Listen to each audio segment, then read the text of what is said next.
Chaque jour est une vie et chaque vie est une grâce de l'Éternel par cette reconnaissance des bienfaits à l'endroit du Créateur des cieux, de la terre et de l'humanité.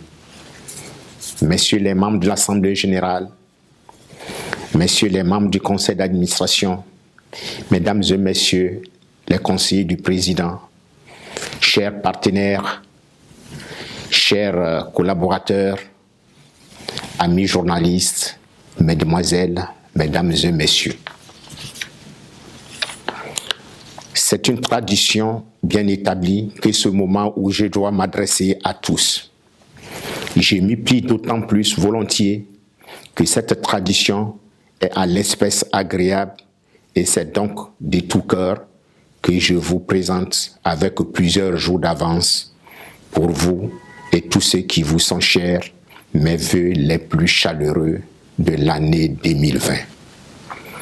J'espère qu'en 2020, nous saurons vous fournir, comme en 2019, mettre occasion de commenter nos actions pour les critiquer parfois ou les saluer le plus souvent qu'il sera possible. Alors que 2019 s'achève, nous réfléchissons à nos réalisations collectives passées, tout en évaluant ce que nous devons encore accomplir ensemble. Bien que nous restions moins connus, nos réalisations cette année, grâce à nos membres et partenaires dévoués, sont remarquables. Nous avons fait des changements importants à l'international pour être inclusifs, plus représentatifs et pour refléter la diversité de nos affiliés.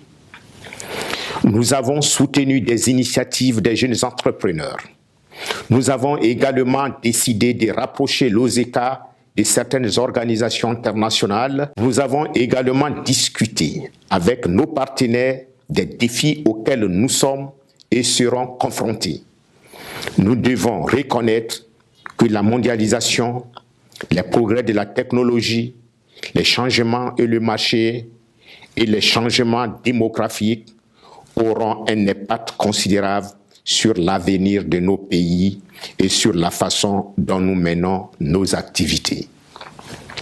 Les gouvernements, les économistes et les décideurs élaborent tous des stratégies pour prévoir les changements et l'OSECA doit être à même de participer activement avec divers partenaires à l'élaboration des mesures visant à assurer la stabilité et la productivité. Nous devons construire en nous organisant mieux, savoir défendre en négociant avec les autres et avancer en influençant les politiques. Les récits et expériences inspirants de nos divers réseaux sur le terrain, de nos partenaires et de nos collaborateurs seront mis en exergue dans notre rapport annuel de 2019. Avec des partenaires représentant les entreprises et les organisations patronales, le secteur privé, les gouvernements et les organisations internationales, nous continuerons de travailler ensemble. Nous ne pourrons qu'être fiers de nos succès collectifs que nous obtiendrons grâce à une voix unie représentant les souteneurs de la compétitivité et la sécurité économique des pays africains. L'année 2019 a été particulièrement intéressante car elle marque la 15e année de l'existence de ce qui était alors appelé Organisation africaine de l'intelligence économique, OAIE, devenue aujourd'hui Organisation pour la sécurité économique et la compétitivité de l'Afrique, OSECA.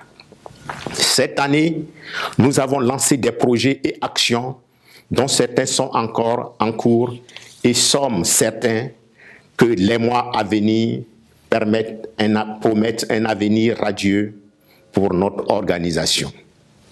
Que ce soit au Togo, au Bénin, au Cameroun, en Centrafrique ou au Tchad, des relations sont en train d'être nouées à un haut niveau et des actions entreprises au profit de l'investissement direct étranger dans ces pays et au profit des porteurs des projets, sans oublier les actions de formation dont le calendrier sera mis en place et effectif dès janvier 2020. C'est une étape importante pour nous, car cela montre que les entreprises, les gouvernements ou d'autres partenaires commencent à considérer les programmes de notre organisation comme un investissement nécessaire et non comme un coût inutile. Pour réussir, il nous faut de la volonté, de la constance, du débat, mais il nous faut aussi nous défaire de quelques mauvaises habitudes dont la gestion quotidienne de l'OSECA est encore parfois prisonnière.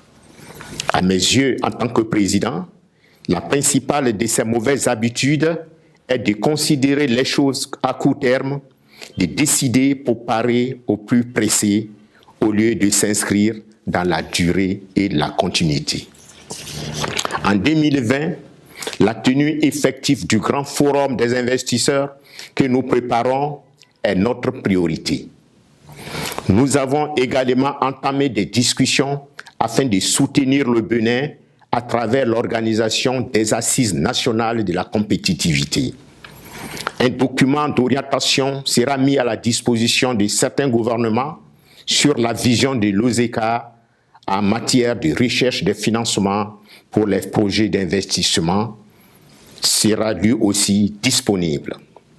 À travers cela, nous réunirons nos réseaux et des sociétés membres, organisations internationales. Ils nous aideront à organiser le contenu et les activités. Sur le plan interne, une assemblée générale extraordinaire est prévue au cours du premier trimestre, assemblée qui devra voir la mise en place des nouvelles orientations sur le travail du secrétariat exécutif et le renouvellement des organes décisionnels de l'OSECA. S'il reste encore beaucoup à faire, j'ai à tout cas le sentiment que nous sommes sur le chemin et que nous réussirons. Notre organisation est en mouvement et nous ne comptons pas manquer le pari du développement. Je vous remercie encore pour votre soutien et souhaite une fois encore une bonne fin d'année 2019 et un début d'année 2020. Que Dieu, source de bénédiction, vous garde, vous protège et vous bénisse. Merci, je vous aime.